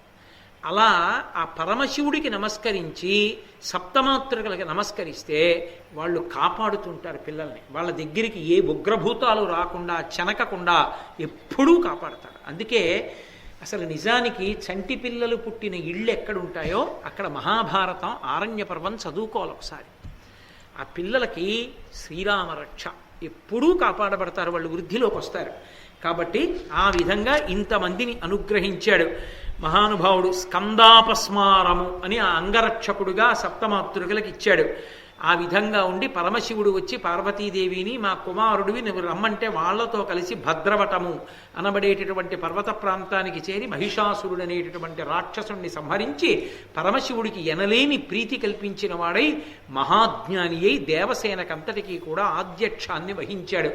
ఆ సుబ్రహ్మణ్యుడికి నమస్కారం చేస్తే ఎనలేని అనుగ్రహాన్ని ప్రసరిస్తాడు. సుబ్రహ్మణ్య సంబంధంగా అత్యంత సుబ్రహ్మణ్యుడు ప్రీతి పొందేది దేనికి అంటే అభిషేకంలో తేనె చేత ప్రీతి పొందుతాడు. ఆయనకి తేనెతో అభిషేకం చేస్తే విశేషమైన అనుగ్రహాన్ని ప్రసరిస్తాడు. అంత గొప్ప విశేషం. కాబట్టి ఒక్క పసిపిల్లలే అనుకుంటున్నారేమో, సుబ్రహ్మణ్యానుగ్రహం ఉంటే 16 సంవత్సరముల వయసు తర్వాత వచ్చేటటువంటి అనేక దోషములు నివృత్తి అవుతాయి. అన్ని దోషములు నివృత్తి చేస్తాడు ఆయన. అంత గొప్ప శక్తి స్వరూపం సుబ్రహ్మణ్య స్వరూపం. కాబట్టి మీరందరూ రామాయణం బాలకాండలో సుబ్రహ్మణ్యోత్పత్తిని చాలా విశేషంగా దాని గురించి విన్నవారే కనుక నేను కొంత సంక్షిప్తంగా దాన్ని ఇవాళ మాట్లాడడం జరిగింది. ఏదైనా ఆరణ్య పర్వంలో ఇది చాలా శక్తివంతమైనటువంటి ఘట్టం. కాబట్టి ఇంత శక్తివంతమైన ఘట్టం జరిగింది కాబట్టి నేను గోపాలకృష్ణ గారిని ఇవాళ కోరుతాను, రేపు చక్కగా అందున రేపు మంగళవారం అలా కలిసి వచ్చింది. మంగళవారం సుబ్రహ్మణ్యుడికి మంచి పట్టు అయినటువంటి రోజు. రేపు మంచి తేనెతో సుబ్రహ్మణ్యుడికి అభిషేకం చేసి ఆ తేనె రేపటి రోజు సాయంకాలం అందరికీ కూడా ప్రసాదంగా ఇస్తారు. ఒకవేళ అంత గొప్ప అవకాశం కాబట్టి అందులో పాలు పంచుకుందాం అనుకున్న వాళ్ళు రేపు ఉదయం 8 లోపల పిల్లలకి రక్షణ కలగాలని కోరుకునేవాళ్ళు అలాంటి వాళ్ళు ఉంటే ప్రత్యేకించి తమ వంశం వృద్ధిలోకి వచ్చింది అనే శుభవార్త విన్నవాళ్ళు తప్పకుండా తేనె పట్టుకొచ్చి ఇవ్వడం మంచిది. తమ వంశం వృద్ధిలోకి వచ్చింది అనుకున్న వాళ్ళు పట్టుకొచ్చిస్తే ఆ తేనెతో అభిషేకం జరుగుతుంది సుబ్రహ్మణ్యుడికి. చక్కగా ఆ తేనె అందరికీ ప్రసాదంగా కూడా ఇవ్వబడుతుంది. కాబట్టి ఆ అవకాశాన్ని కూడా మహాభారతం చెప్పినప్పుడు అందులో ఒక మంచి విశేషం ఉన్నప్పుడు దాని అనుగ్రహం 10 మంది అందుకునేటట్టు చేయడం నా కర్తవ్యం. కాబట్టి రేపు ఆ అభిషేకాన్ని నిర్వహించవలసిందిగా నేను గోపాలకృష్ణ గారిని వీరుగా ప్రార్థన చేస్తాను. రేపటి రోజున ఒక అద్భుతమైనటువంటి ఘట్టం. ఇప్పటిదాకా ధర్మరాజు గారి దగ్గరికి వచ్చిన వాళ్ళల్లో మాట్లాడని ఒక ఆవిడ ఉంది. కృష్ణుడు సత్యభామాదేవితో కలిసి వచ్చాడు. ఆవిడ నోరు విప్పలేదు. ఆవిడ రేపు మాట్లాడుతుంది. ఆవిడ మాట్లాడుతూనే ఆవిడ అనుమానం ఏమిటంటే, ఒక్క భర్త కృష్ణుణ్ణి కొంగున కట్టుకోలేకపోతున్నానా, 5గురిని ఎలా కట్టుకున్నావు? అప్పుడు ద్రౌపదీదేవి మాట్లాడుతుంది, నిజంగా సాంసారిక జీవనము, భార్యాభర్తలు, అనుబంధము, పిల్లలు, సేవకులు, ఒక కుటుంబం, ఒక స్త్రీ ఎలా నిర్వహించాలి దీని మీద మాట్లాడుతుంది ఆవిడ. అసలు నాకు అనిపిస్తుంది ద్రౌపదీదేవి చెప్పినటువంటి విషయాల్ని కొత్తగా పెళ్ళయ్యేటటువంటి పిల్లలు వినాలి. అంత అద్భుతంగా మాట్లాడుతుంది ఆవిడ. రేపటి రోజు ప్రారంభంలోనే ఆ ఘట్టం వస్తుంది. ఆ ఘట్టంతో ప్రారంభం చేసి రేపు సాయంకాలం 6:30 కృష్ణ భగవానుడు పలికించినంత మేర పలికే ప్రయత్నం చేస్తాను. మంగళాశాసనపరై వదాచార్య పురోగమై సర్వైశ్చ పూర్వైరాచార్యై సత్కృతాయాస్తు మంగళం. మంగళం కోసలేంద్రాయ మహనీయ గుణాత్మనే చక్రవర్తి తనూజాయ సర్వభౌమాయ మంగళం. ఉమాకాంతాయ కాంతాయ కామితార్థప్రదాయినే శ్రీగిరీశాయ దేవాయ మలినాథాయ మంగళం. సర్వం శ్రీ ఉమామహేశ్వర పరబ్రహ్మార్పణమస్తు. స్వస్తి.